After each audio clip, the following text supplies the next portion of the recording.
All right, we're back. It's yet another interesting week. So much to look forward to on today's edition of the Growth Podcast. Thank you very much for the support you've been giving to the podcast so far. And obviously, we look forward to more of that coming. And also, I want to say a big welcome to those of you that are coming from TikTok. Welcome to the YouTube community. We look forward to having many more conversations like this in the future. And today's conversation is very interesting because it takes a different trajectory. And my guest obviously has all the experience necessary for this conversation. I'm talking to Ruth Mooto. Well, we'll give you the details about what she does and everything. But obviously, the fact that you're here means you obviously do have an idea of what she does. Welcome to the podcast. Thank you, Suilanji. Thank you. It's good to have you. You and I first met, well, I got your number from Lorena because I had someone to come for business review at ZMBC. And then we had a chat, but that chat was very brief, Yes. So I figured after we met at Lulu's event, I figured, no, let's have a more deeper, intimate conversation around what you're doing. And then also I want to make mention that I think after Lorena, I kind of knew about you from my wife. Because she showed me, there's this couple, they're building a house and they're running us through the whole process and whatnot. And they're not shy about showing us what they're doing. So I figured, wow. For most people, they want to I think not build in secret, let them just see the results and whatnot. But first of all, anyway, let's start with introductions. Tell me about yourself. So my name is Ruth Mooto. Mooto is my husband's last name, our family name. Because a lot of people don't know that. I've had people actually ask me if I'm married. So most of the times they think Mooto is my father's name. So I'm Ruth Kaira Mooto. Yes. Any relation to the Makitus? Kairas, just the way Mootos are related, Kairas are also related. Ah, interesting. Yeah, it's a very... how can I put it? It's a very non-common name. So if you hear that there's a Mooto here, then you know there's some sort of relation here. If you hear there's a Kaira here, there's some sort of relation there. Interesting. Yes. So I am a wife. I'm a mother of 4. I am... Boys or girls? 2 boys, 2 girls. Wow. The perfect balance, eh? I run an enterprise called My Perfect Stitch. I've been doing it. We are 5 years in now. My Perfect Stitch is a fashion, basically it's a lifestyle brand. So we have fashion and we have homeware and we have furniture. And for the past 2 years, we've been doing interior design for both homes and corporates. So in a nutshell, that's about me. You. Yeah. All right. Now let's get into the building part of it. And by the way, I met your husband before because he loves dogs. Yes. So that's every time he says Suilanji, the dog's guy. Yeah. That's how we know you in our house. That's our common interest with him.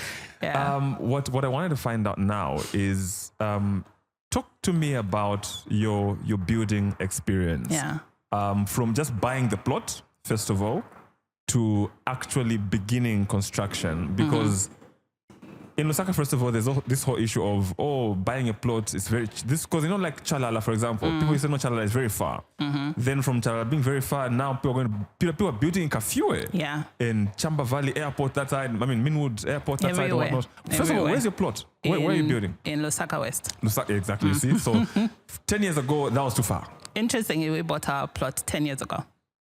Yeah. So talk to me first of all. How do you guys find the place? So a friend of ours called me and he said, there's a plot in Lusaka West. You guys have been talking. No, you haven't even been talking about land, but just you need to buy land. So come over. So I called my husband. By then he was my boyfriend. And I said, friend of ours has called talking plots and everything. Do you want to go see? So yeah, sure. We're not even interested in buying land then. It was just one of those things. We're getting married and then we're going to buy land and whatnot. So it wasn't a very urgent thing. So we went there. It was a total bush. It was subdivided land. And I think there were 2 or 3 people who were living there already. But then everything else was bush. So we looked at the plan and everything. He told us who was selling the land. And then we're okay, maybe we'll buy. And then we went home, we talked about it, and we were okay, Mandy, we're not sure, but it's not far off. By then, the Zingalume Road was pretty bad. So it's it's not far off. and we're not sure if we're going to live there. Maybe we can build like a block of flats and everything. So we put our resources together. I had some money, he had some money. We said, okay, let's put the money together and then let's buy. And that's how we bought one plot. And we said, oh, okay, maybe we'll start building like after we get married or something. Then I think like a week later, we're like, let's buy two, like let's buy another one. By the time we had gone, all the plots were gone. They're like, oh, okay, maybe it's not such a bad area after all if like the plots are gone like that. And we let it, so we bought it in 2012. We bought it, I think like 56,000. Then, and it's a 30 by 25. We left it, we got married, then we moved to Ndola. And we were like, okay, we do have a plot of land here, and maybe we can, because we're not sure if we're going to live there or not, and said, okay, maybe we can build a block of flats. And you know the Zambian dream. So basically you graduate, you get a job, and then you buy a piece of land, and then you build, and you buy a car, and then you build a block of flats so that you can start getting back money. But people never really tell you like the process of what building is, right? So it's sort of very glamorous and very flirtatious. You can be like, this is something that I can do, I can handle this. So that's how we drew a plan on a paper based on the type of houses we had stayed in. So we had stayed like in a number of flats. And for us, that was sort of like the blueprint of this is how you build a flat, right? Like based on how we live, the dynamics and everything. So we started, I think we broke ground 2014. 2014, that's when we started. And then we had even bought another piece of land in Luansha where I was working. And then we were thinking of buying another piece of land in Ndola where we're living. Because by then we're like, okay, now it's established, we're going to live in Ndola and everything. And we started, then we discovered the foundation is expensive. Guys. And luckily we have a very good uncle, my husband's uncle. So he was the one like on the ground. So he would just send us, this is the BOQ, this is what is needed. We have guys. We got a builder from Kapiri. He had built my uncle's house and my sister-in-law's house. So we're basically like keeping it in the family. But he was very almost unreliable, if I can put it like that. Like he'd be on site and then he would start building like for a week. And then he'd be like, no, there's something that I need to do. Or my sister is not well. My wife is not well. And then he would go to Kapiri. Then it would be a pain to bring him back like on site. So I don't know if he had other jobs or whatever, but it became a whole thing. Yeah. That was 2014, 2015. 2015, we moved back to Lusaka. Was it 2015? Yes, 2015, we moved back to Lusaka. But by this time, we had no money. I just left my job. So we had one income. And then we went flat out, like nothing. We even stopped going to the plot because now it was quite depressing. Like you have this structure and then you have no money, you don't know what is going to go on. And so we were flat out 2015, 2016, 2017, I started a business. And so now all the money that was coming in was literally going to feed this new animal that we had created. And then I think we got back in 2019. So you got back on site in 2019? Yeah. All right. For most people, I understand when you say your uncle you suspected other jobs. Yeah. Because from what I've experienced, most of these bricklayers or most of these guys that are either whatever job they do on site, most of them are not honest with you. They'll make you feel like this is the only project I'm working on. But then also, my other question was, in terms of funding, how did you know that he was being honest with you about costs, for example? Because it's difficult building a house virtually. And I'm saying virtually because he'll send you, this is the quotation for this. He'll send you costs and whatnot. But on the ground, you find that maybe you're spending more than you actually should have. Where did you guys draw the confidence that this person was being honest with you? I think like in families, we know. I think like we know the people that we have a certain level of full confidence in. I don't know about other families, but then like for me, if I look, I think I know like in my family who I can trust. Are you just saying that because you're afraid he may be watching? No. Like literally this uncle I can trust with my children. I can trust with a lot of things. And he's not my uncle. He's my husband's uncle. So I think like you know. And also I think like based on experience, like him and my husband have been close for the longest time. So they know each other's dealings. So I think like with that experience, it was much easier for him to say, oh, okay, uncle is doing this and he's doing this. He needs this amount of money and I've sent him. And also, this uncle used to keep us receipts. So like, he'll be like, oh, okay, I've received this money from FNB. This money went and we bought 14 pockets of cement. We bought quarry, it's this much. We bought this and it's this much and it's this much. And my husband would come to Lusaka maybe every 4 or 5 months. And then he would go to the plot with him and say, oh, this is what we've done and everything. So we never had any problems when it came to funds. All right. Yeah. You said you were shocked with the cost of the foundation and the slab. Yes. Maybe I had fantasies of how thing is, and also when you look at the ground, right? Like it doesn't look like it's something that literally pulls in a lot of money, because you just think it's just sand, it's cement, and that's it. But then you discover there's the digging, there is the plastics, there's the termidite, there's the whatever, and then all these two more things, they start adding up. So by the time you are getting the foundation done, the number of pockets of cement you've done, the number of building sand you've put in, the number of quarry you've put in, and then you're looking at, and the thing is that when it's a block figure, it looks really big. But then when you start breaking it down, they're like, oh, okay, this is where what went, yeah. All right. And also the other thing, I think we realized this after we had moved in. We're building 2 houses.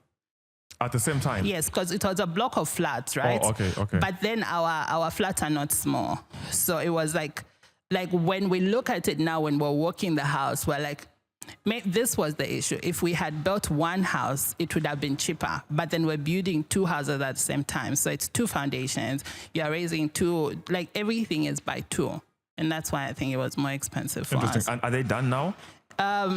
No, not exactly. So that is another whole route that we've taken. I'll tell you about it when you're talking. But yeah, so we're living in one half of the flat, yes. And the other flat, it has a roof on, but the floor and the plaster is not yet done. So for most people, the challenge is, and I think from the conversation you've mentioned that you sort of went through it. For most people, the challenge is you begin your construction because you have a bit of money. So others, maybe they get lucky, get a gratuity or something. Others do, in Zambia, people do deals, or you've got some, unexpected income coming in. Yeah. You buy a plot, you begin to build, and then, like you said, then the money runs out. How do you then come back? Because again, for you guys, how did you do it? Did you wait to have a huge lump sum of money? Maybe we got a 50 grand, let's try and continue where we left off. Or no, let's wait for it to be 80 grand. Or let's wait for, or did you guys have a 4-pin, or you go do something, a 5-pin? What was your way of doing it? When we had started the project, we had some money, an almost substantial amount of money, which helped us with the foundation and raising it up to window level. So when we got to window level, and we usually laugh about this with my husband, that when we had no kids and we had 2 incomes in the house, we had money. So, it was one of those things where when you get paid, you have money. Even by the time the next pay is coming, you have money. But then children start coming in, and then you have diapers every second week. You have what, and what, adult responsibilities start coming in. And that is what had happened with us. So we didn't, when we got the plan, right? First of all, the plan wasn't, I like to say that the people who planned the house and the people who moved in are 2 different people. So how we were thinking when we were making the plan for the house, drawing it on a piece of paper and giving it to the architect, and how we felt when we moved in the house and the type of lifestyle we had, they were totally complete different people.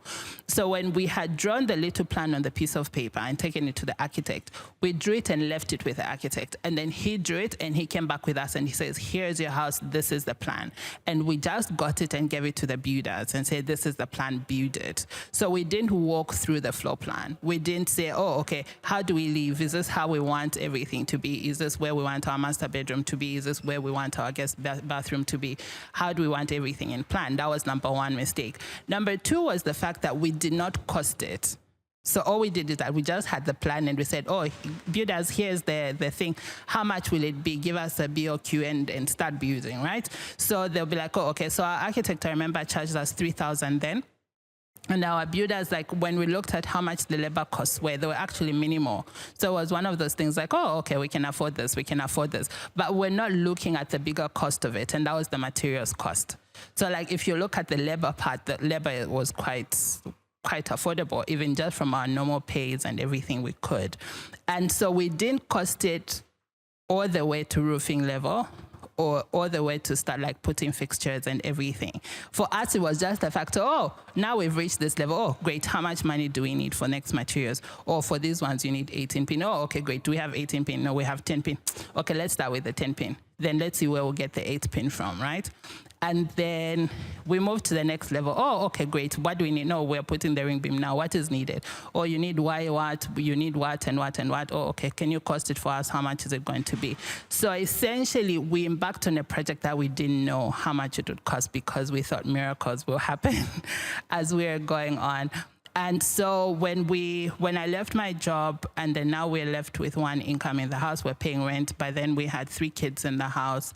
And so now the dynamics are different because now you have school fees, and then you have rent, and then you are depending on one income, and then you have all those things. We got to a point where business wasn't doing so well for me, and like every time my husband would get paid, would pay the rent, and then I would need money to pay my workers. So like by the time you are realizing like you have no money, but then I'm the calculative person in the house. Yeah. So I sit and I'll be like, okay, babe, rent is 4-5, school fees are this much, groceries are this much. I literally did a whole presentation for him, and I said we're living above our means, and the best way we can do this is to move into our house. So let's find out how much that costs, and let's like just put in that. So long we have a roof and we have a door at the front and the back, every time it's rent money, at least we won't have to argue about where money is going. We won't have the tension in the house. I think like if you are living above your means and you are open with your finances with your spouse, you know that when it's rent, there'll be some sort of tension. So I said, no, I think like, let's sit and start working around it. And luckily for us, I think like 2019 into 2020, business went well. I think my husband had got a bonus or something at work, and we managed to raise enough money to raise, like after the ring beam, to raise it up so that we could do roofing.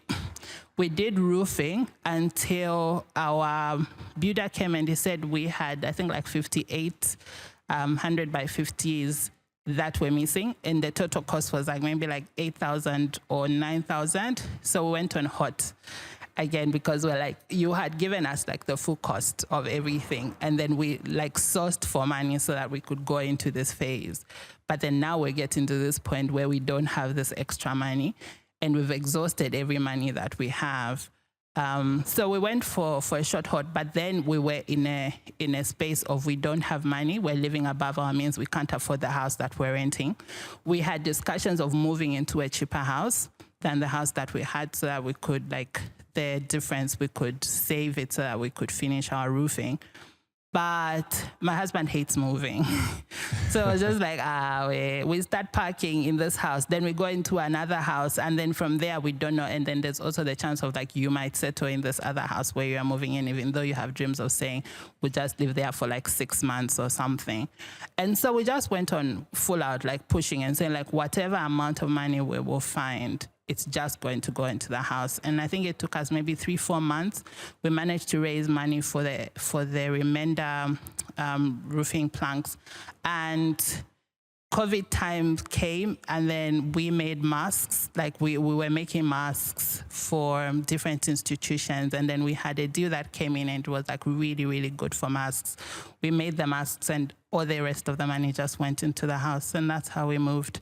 We moved with no floor, no ceiling. We just had a bedroom door for our master bedroom, kitchen door, and living room door. We had no power. We had water. Yeah. You moved in a house with no power? No power. And for how long did you... We had no power, maybe 2 months. Yeah. How was it for the kids? So we had this plan, guys, you know, like plans in our minds and plans on paper and then plans in the world, they don't work. We had this plan that would be rotating the kids between their grandparents for this period where we had no floor. And our youngest was maybe 8 months.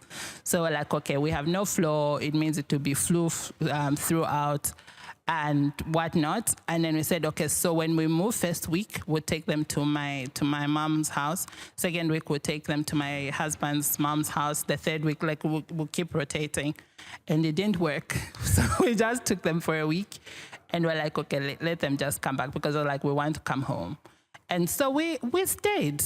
We're just like, guys, this is where we are now. And this is what we're going to do. We had our older son asking us if we were suffering. It's like, this is where we are. And obviously you have friends, you've got family. Like, what do they make of your decision? Some thought it was very brave. Others thought it was very stupid.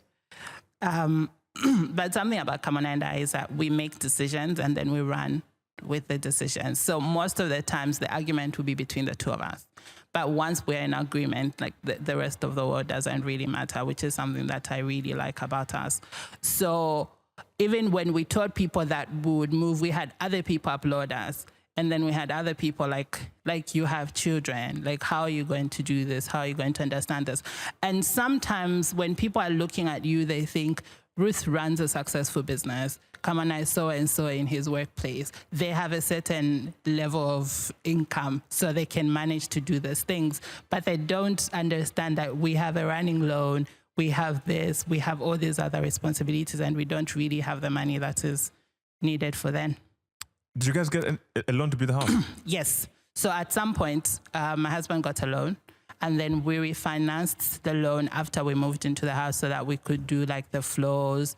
The floors and the ceiling were actually very, very important for us because of the kids. So what was happening is that, you know, like how from the planks you have like all these tuma things falling down and whatever. And they're falling in everything and in anything. And then the ground, you have all this. So we refinanced the loan so that we could get tiles. And then so that we could put ceiling. So when we're doing the ceiling, we first started with all the bedrooms. We did it, I think, in like 3 phases. So we did like all the bedrooms, and then we did the kitchen and the dining, and then we did the living room.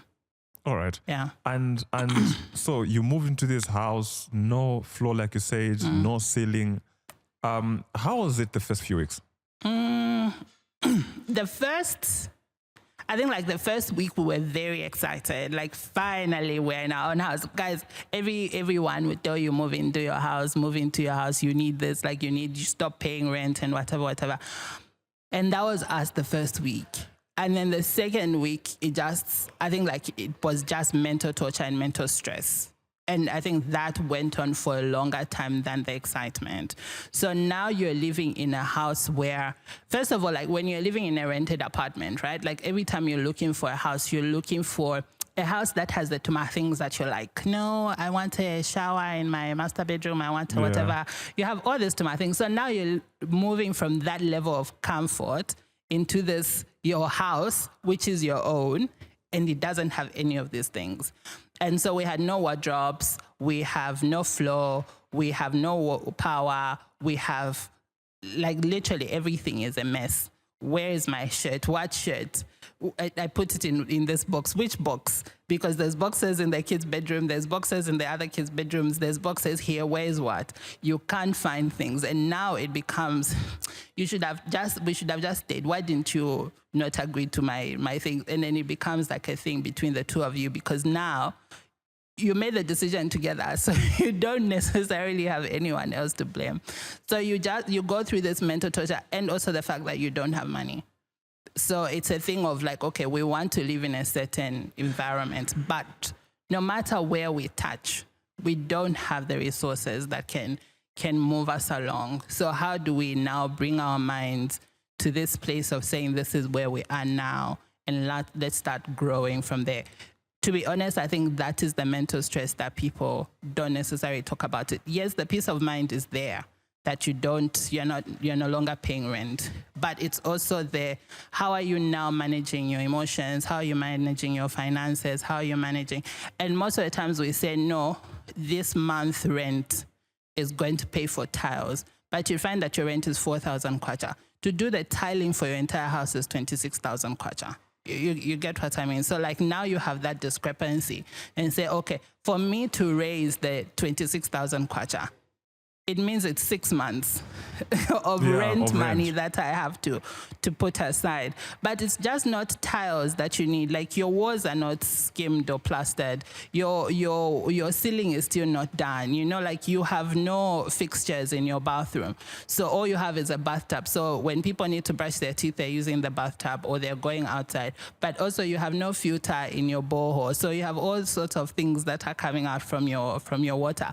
So you have all these dynamics that are literally at play, and you sort of have to make do. Wow. Yeah. And first of all, did you guys have water? Yes, we had water. We had sunk a borehole a year earlier. Was it 2 years earlier? So we had water. That was the good part. Okay, yeah, because I was working worried. I think you can do with water, even though you don't have power. I'm not sure about the reverse. You can do with water. Yes. Yeah. No, water is more important than power. Yes. Yeah. No, that I get. So now, you're at the stage now. Obviously, you've moved into your own house. Then, at what pace now do you begin to make progress? Like, talk me through the progress. How is it? So the first thing that we did the first week when we sent our kids to my mom was, okay, let's put doors, because like the common bathroom and the toilet didn't have doors. So I called a friend of mine and I said, friend, can you lend me some money for flash doors? So we counted, there were six doors, yes. And flash doors were like, okay, they are the cheapest to get. And that would be, I think they were like 210 kwacha each. So I asked for, that's what? But one, she sent me, I think like 1.5. So we went and then we got doors. That was the first thing. And what we also didn't want was to accrue more debt. So it was a thing of like, we already have a bank loan running. And if we start borrowing money from people, it means that then we're just going more into a sinking hole than we are coming out. And so we were trying to, as much as whenever we get money, we pay it back within the shortest time. So I knew like, okay, if I ask for a 1.5 from this person within 2-3 weeks, I'll be able to pay it back. It's just like, it's more urgent now. And then so we went back to the drawing board and we're like, okay, what are the things that are needed and what is the priority? So we started, okay, the flash doors will be the first thing so that everyone can have a level of privacy. Yeah. We did that. We paid back that money. Then we went on the who then do we owe money. And so we had like a whole list, like village banking money, friends who had sent us money for hand basins, friends who had given us money so that we could move, friends who had given us money for what and what. So like we wrote down, okay, how much do we owe for school fees? We wrote down how much do we owe for the bank? We wrote down how much do we owe for credit card? We wrote down. Once everything was clear and then we could look at it, it now told us, okay, this is how much money you owe. And then after that, we said, how much money then do we need to make our house the way we want our house to be? Yeah. And that process, it's a long process, to be honest. And it's almost depressing, especially when you're looking at the amount of money that you owe. But it's also like, then you have a clear point of where you're starting from. And then after this, then we went into what type of house do we want? Right? Like, what is our ideal home? And not necessarily looking at other people's homes and say, these people have what, these people finished their house like this, these people did what and what and what. And for me, because of my furniture and interior design background, like literally I went into a space of, let me start defining my own style. Let me start defining what home looks like to me and the things that I like. And then how do we start capturing those things into our space? And so what type of tiles do we want? Do we want tiles? What type of ceiling do we want? Do we want cornice around the ceiling? What type of hand basins do we want? What type of vanities do we want? What type of what? And those ones, then we start costing them. And we're like, oh, okay, so we want to do ceiling. This is the type of ceiling we want to do. How much is it going to be? What is the square footage of our house? Oh, okay, great. What is the next thing that we need to do? This is what we need to do. What type of thing do we need to do? Okay, then what are the things that we can't afford now, but then how can we make it better? So we went into, okay, let's get tomato boxes. So we went to Soweto and we asked how much are these, or like 18 kwacha or 15 kwacha, and then said, okay, this will be perfect for the kitchen. How many do we need? We needed maybe 15 or something, but the bill came to like 300 kwacha. I bought all of them, took them to my office. My guys sanded them, vanished them in the way right in my kitchen. We're like, okay, we started having rats in the house. And then we're like, okay, we need to sort out books. We have a lot of books. What else can we do? Said, okay, tomato boxes, again, they'll work. How many do we need? 40. How much is that? Okay, maybe 400 kwacha. Got them, sanded them a little bit, vanished them, put them, removed all the books. Okay, what else do we need? We need storage in the bedrooms. We don't have money for wardrobes. How much is it going to cost us? Or maybe 20,000. Do we have 20,000 for wardrobes now? Is it a priority? No. Okay, what do we do? Tomato boxes again. So we went, we bought, and like literally, so when you look at the difference, for me to be able to build my dream kitchen, it might be like 100,000 kwacha. But for me to store the things in my kitchen that I need and for it to look okay, it will just cost me maybe 500 kwacha. Let me work with what I can now so that I start bringing some level of sanity around for the house. And for us, having sanity was also like just clearing off our minds, saying if we remove the clutter from the hallway, we're also removing clutter from our minds, and it's giving us a space to think. All right. So along the journey, what kind of building mistakes did you make? Because obviously this was a first time home, right? Yeah. So you're these rookie builders, just starting out. What kind of mistakes did you make looking back? The first thing, like I said, was the fact that we didn't talk to our architect. Yeah. And we didn't visualize what type of house we wanted to be in, but also like visualize further. So sometimes we sit and we think, oh, I want to have a pool, or I want to have what, I want to have a what, based on our needs now, right? Not based on our needs in 5 years, not based on our needs in 10 years, and not based on our needs in 20 years. But also the fact of, do I want to sell this house and then move to another one, or do I want to stay in this house for the longest? I'm like, this is going to be my permanent house, my forever house, as people call it. That was one. Number two, we did not think of the movement from public areas to private areas. So when I say public areas in a house, I basically mean like the areas where everyone else who lives in the house and who doesn't live in the house has access to. So like your verandas, your living room, your dining, and your kitchen would be considered public areas, right? And then your private areas would be like your bedrooms and your bathrooms. So like having what is that relationship and how is the flow in the house. So when we look at where our common bathroom is, which also acts as a guest bathroom, it's literally at the far end. So if you're a guest in our home, you go through the bedrooms to go to the bathroom. So even when the architect gave us that plan, we didn't look at this. We're just like, oh, it's 3 bedrooms and it looks like this. Oh, okay, great. Until we move into this house and then we have guests coming in and I'm like, can we use your bathroom? And then we realize like, oh, when they're going to the bathroom, they're passing the master bedroom, the kids' bedroom and whatever. So we have no privacy around that place. The other thing was just where our master bedroom is located. It's just literally next to the living room. So we're like, even this thing we didn't take into consideration. And then when we moved in, then we started looking at things like lighting. So like our corridor has no lighting. So we're like, oh, okay, so where do we get the lighting from? So we started breaking walls. And then we were thinking of what is the relationship that we want to have in like our living spaces, our lounge area. So like where our living room is, our dining room and our kitchen, like what is the relationship that we want to have there? So I remember like a week before we moved in, we broke the wall for the kitchen and the dining because it was designed in there like every room has its own door.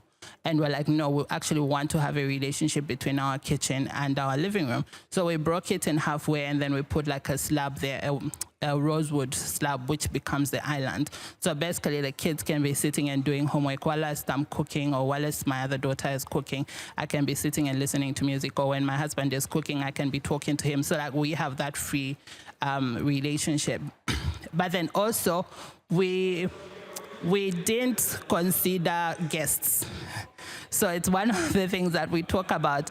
If you've grown up in Lusaka or in Zambia or whatever, when guests come to your house, you always had to let go of the bedroom. So you sleep in the sitting room and then the guests would. And then we realized that with our flats, because it's 3 bedrooms and we have 4 kids, so when someone comes to visit, like my father-in-law or someone comes or my father comes to the house, it means that he would have to use the boys' bedroom and then the boys would have to sleep in the sitting room. And that is an arrangement that we didn't want. So now we're starting to think, what type of arrangement do we then create so that we can cater for all these things that we want?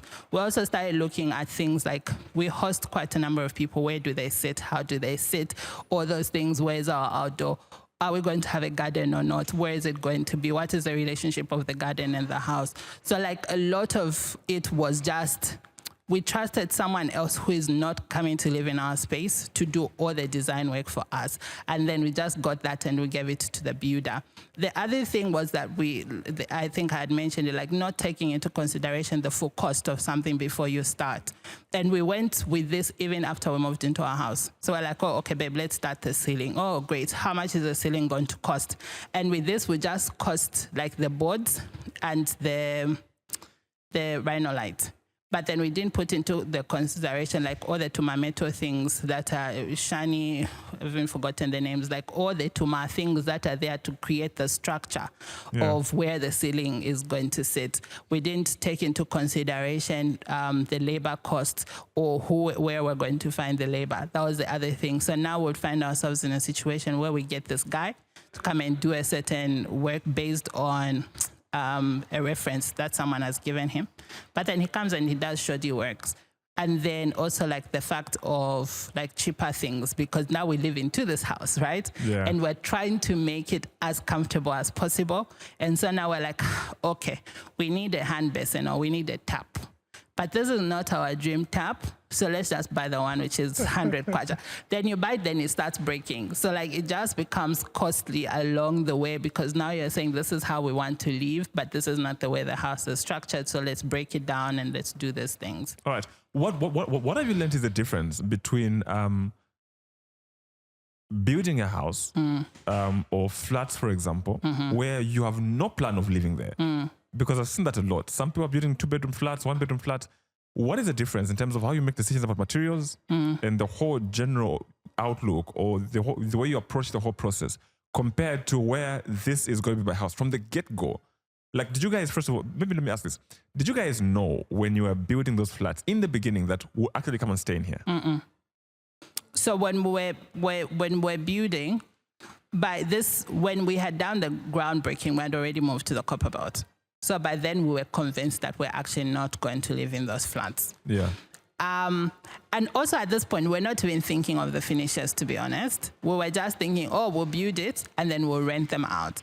And I think like the finishes were things that we'll consider after we had done everything. But the interesting thing is that even though we didn't walk through the plan, our houses are pretty big. So it's something that we never thought about it, but then like the way it's been translated into the building is very, very good. So it's one of those things where we look at and we're like, we're actually happy we went with this because of like how much room we basically have. The other thing is when people are building, I think like now with the experience that we've got, when people are building their forever homes, I think like you really have to do your homework. Like sit and ask yourself, what type of kitchen do I want to have, right? Not only from a point of how it looks, but also from a point of functionality. Yeah. What do I do in this kitchen? Who do I cook with in this kitchen? Where do I store the things that I cook with in this kitchen? Does my son bake? Like, for example, my son who is 7, he likes to bake. So like, if I'm not here, how does he move around the kitchen? And then how do we move around our kitchen together? Same for master bedrooms, same for kids' rooms and everything. If you're building for rental, what I found in Lusaka homes, a friend of mine was looking for a house and she was telling me like they had cut off the flush door for the toilet.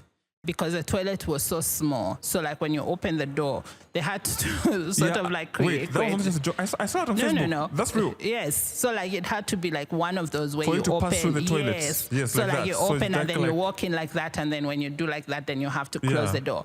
So I kind of feel like sometimes when people are building for rental, they never imagine that it would be them, or they never imagine another human being who is exactly like them and has needs like them living in the house.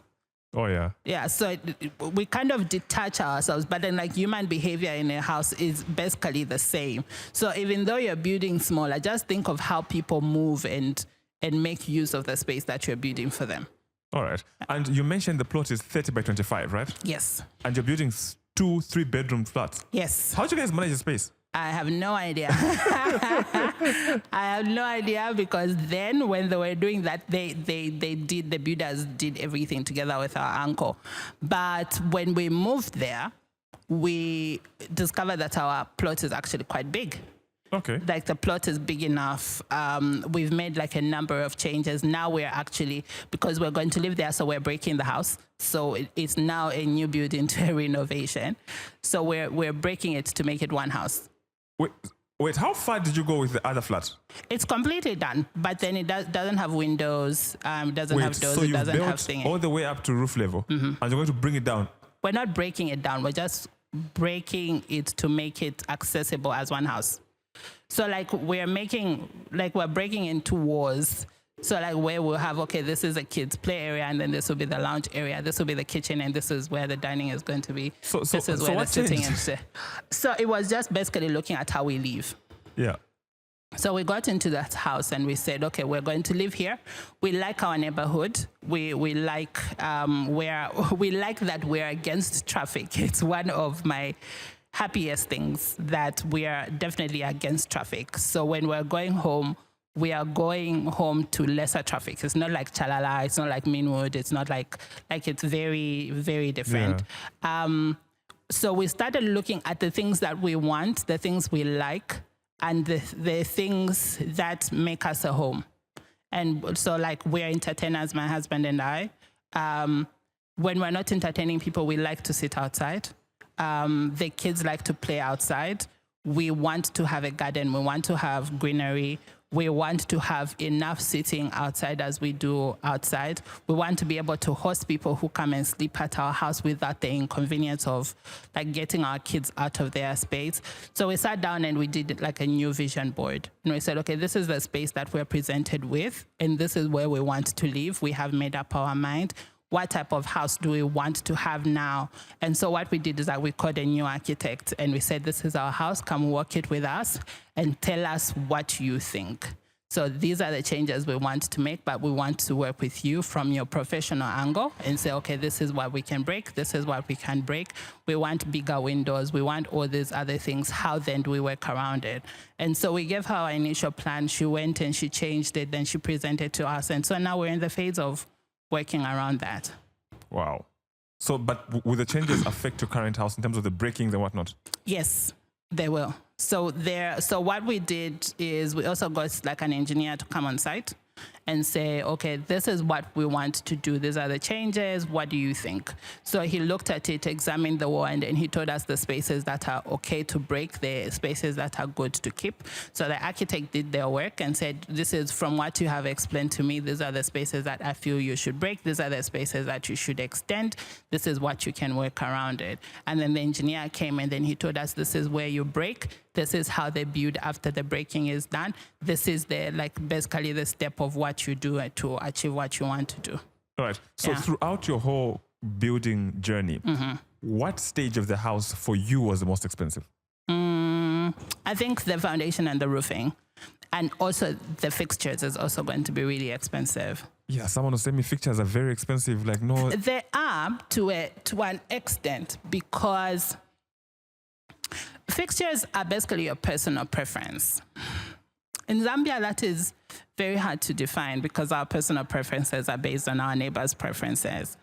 And so it's a place where you have to be really careful and you have to plan well. So like, what type of bathtub do you want, right?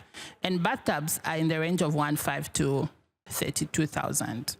You get what I mean? Yeah. So you can have a budget for a 1,700 kwacha drop-in tab, or you can have a budget of 26,000 standalone tab.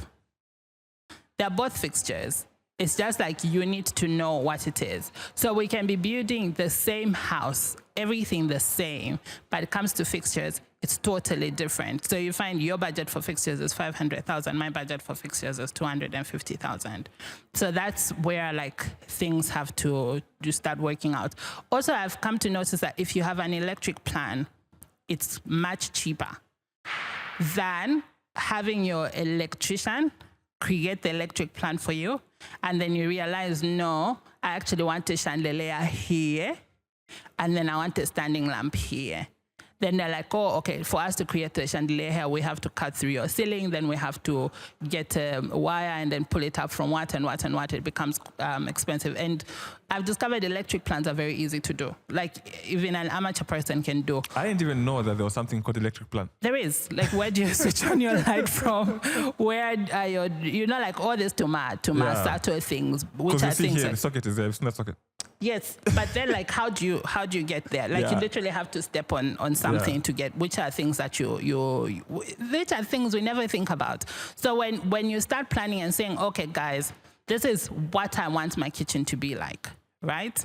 And you're like, let me do an electric plan, and just like close your eyes and picture it and just walk through your kitchen. So I'll have an island here, I'll be typing, and then I want to plug in my phone. So I have a socket under my island. Great.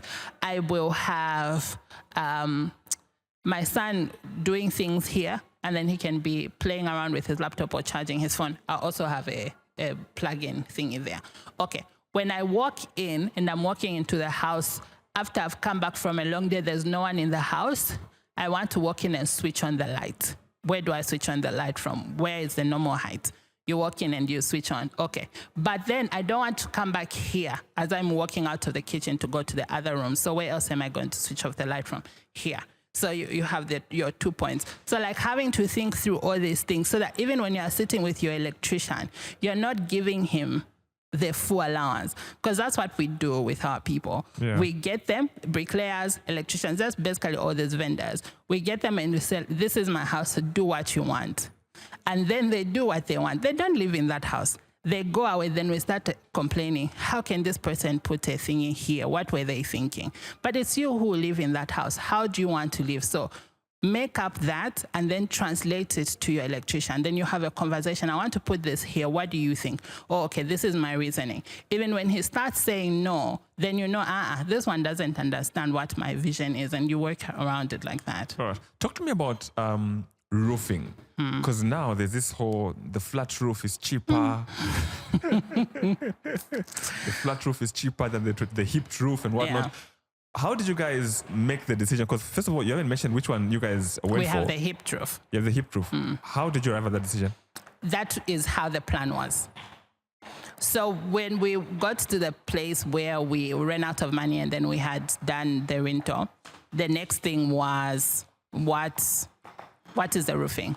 And a friend of us had just finished the house in Garden, and then he said, Garden House, and he said, we went with a flat roof, and it turned out really, really cheap. It's like 1/4 of the hip roof and everything. And we sat down and we're like, okay, if we go with a flat roof, it means that we can literally move into the house like come a few months or something, because then it's cutting our costs by this much, right? And so we said, okay, so we started thinking about it. That's the other thing that we found, is that don't make rush decisions on things. So like sit, let it marinate. And then so we sat on it and we're asking questions and everything. And I can't remember who we talked to. And I think they said like they had problems with the flat roof, the leaking, the whatever. Like a number of vendors who say they know how to do flat roofs. They really don't know. And that's the thing that we found with vendors also. They will come and they are supposed to do tiling, but they say they're also a bricklayer. They also know how to do ceiling. They also know how to do plumbing. Like when someone knows more than 3 trades, it becomes a problem. Because like, what is your specialty? Yeah. Let's stick to that. Because most of them, they want to keep the money for themselves. Oh, yeah. It's not a bad thing, but it's just like, are you qualified to do what you're supposed to do? They show you pictures. Yes, you know what I mean? Like, are you qualified? So even when it came to the flat roof, like we were thinking, okay, who can we get who's really good at this? But also the way the house was built from ground up with the plan, it was built for a hipped roof. So then it was like, so if we are going to change, then we have to also change the way the building is, in the sense of how is it going to fall, what is it going to do, and whatever. And for us, we started looking at it like in the long run. Do we want to be calling a roofer every year when it's starting to rain, or after it has rained, or during the rain, come and fix this, come and fix this, come and fix this, come and fix that? So we just agreed, let's just go with the way the plan was done. And you don't regret it? No, not at all. All right. So the roof covers both houses, right? Yes. So it's one roof for both houses. Yeah, because someone told me roof is not like, no, we first bought planks. They don't have planks. We had to bid money for the actual roofing sheets and whatnot. And which ones did you use? Asbestos or those? I don't know what. These normal ones. I don't know what they're called. The normal ones, the IBR. The IBR, yes. All right. So now, obviously, what lessons have you learned going into, because I know this won't be your last project, obviously. What lessons have you learned going into your next project? Get professionals from the get-go. Firstly, when it even comes to choice of buying a plot, don't just buy plots because they are selling plots. I've been seeing this disturbing advert. Yeah, sorry. But that's buy land because they're not making it anymore. It's everywhere.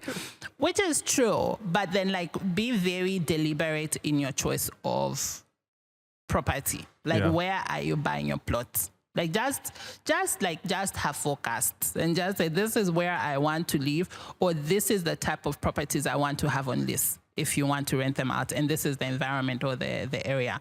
Like, that plays a very critical role. When you choose the type of area, I think the other thing is also where the plot is located, like how far from the road, what type of neighborhood is it, because this also starts to affect the type of structure you put up, right? So like for us, design elements are very critical, but then design elements are fully affected by a lot of where our plot is, how far it is from the road, the type of environment it is. And so once you are very, like, that is things that we are putting into consideration.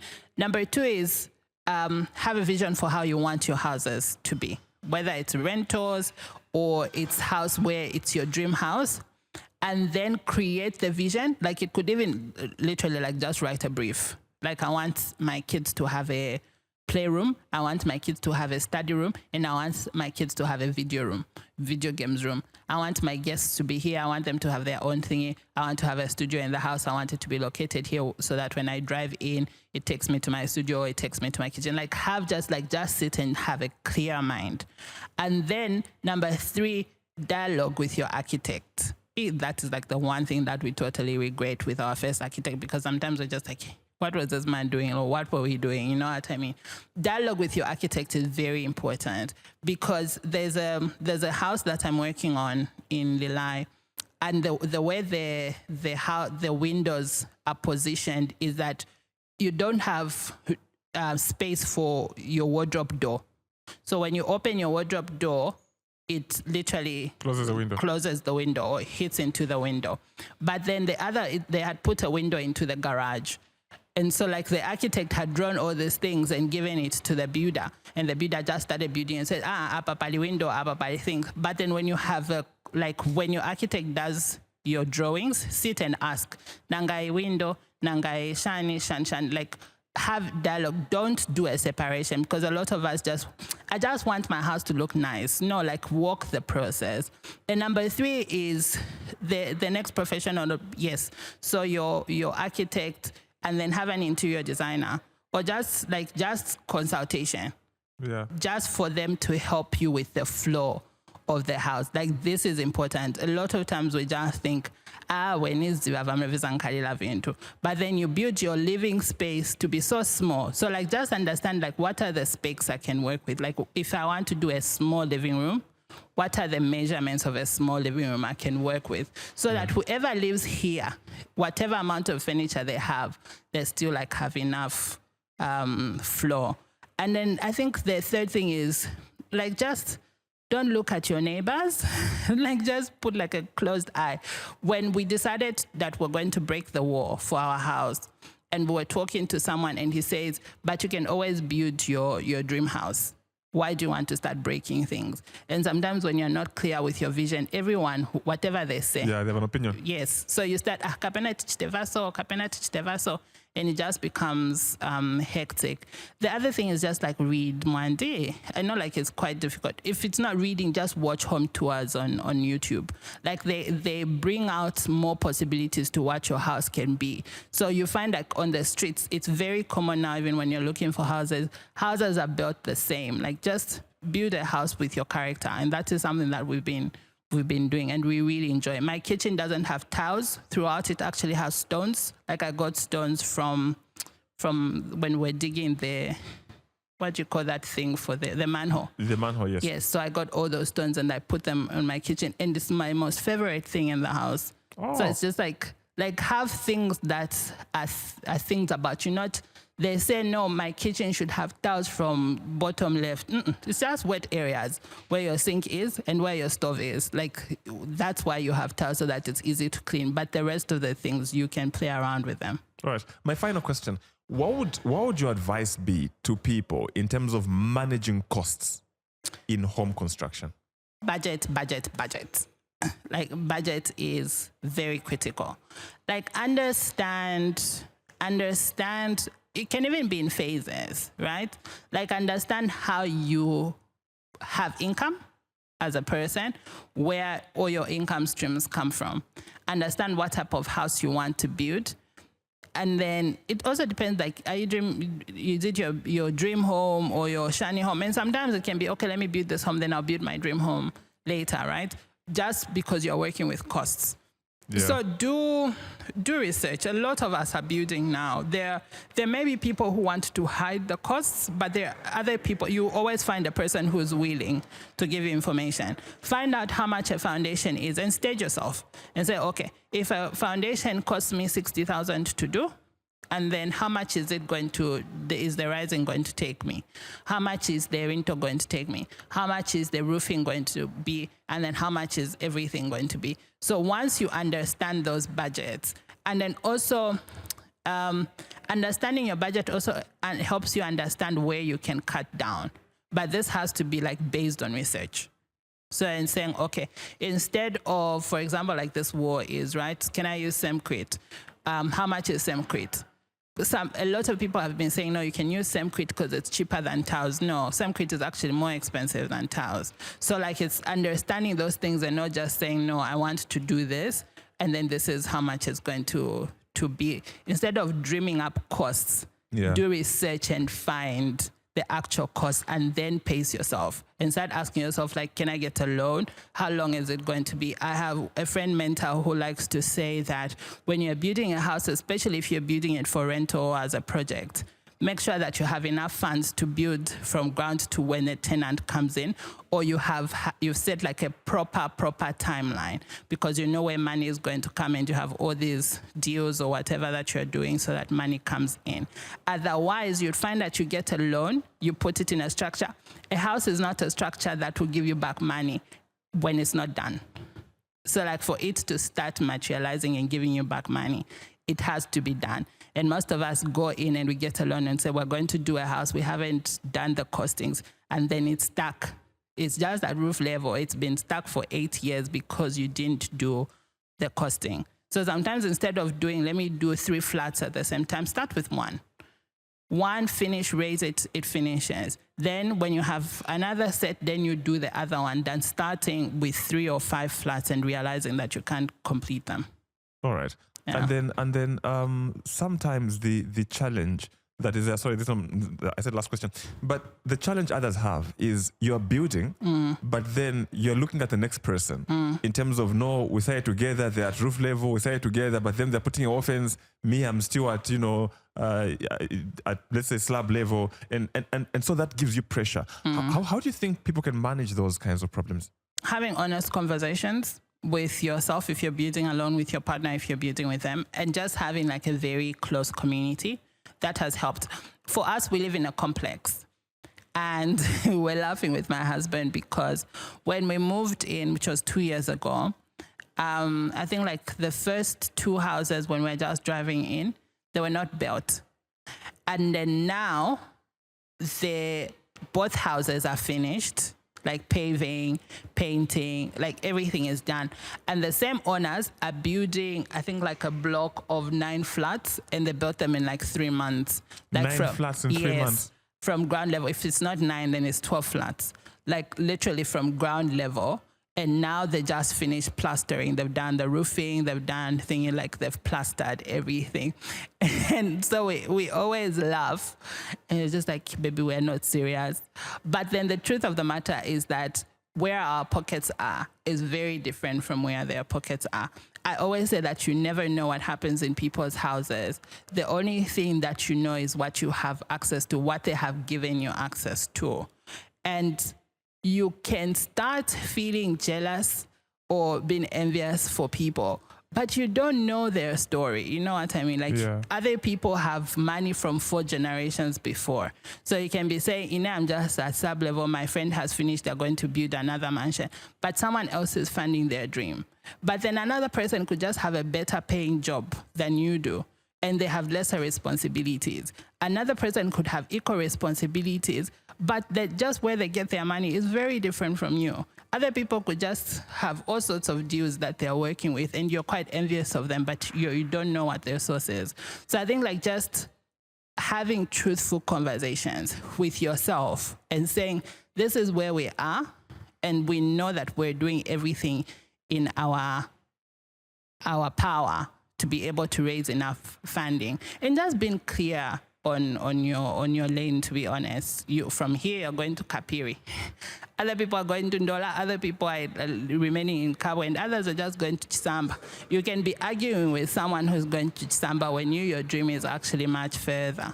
All right. No, thank you so much for the conversation. Also, by the way, and you said when you moved in, there was no ceiling board. Have you guys put a ceiling board now? Yes. So we have a floor, we have a ceiling board, we have power, we have a functional kitchen, we have functional bedrooms, we have bathrooms. How easy was it to get Zesco? Because I'm told that's a whole nightmare. That's a whole nightmare, to be honest.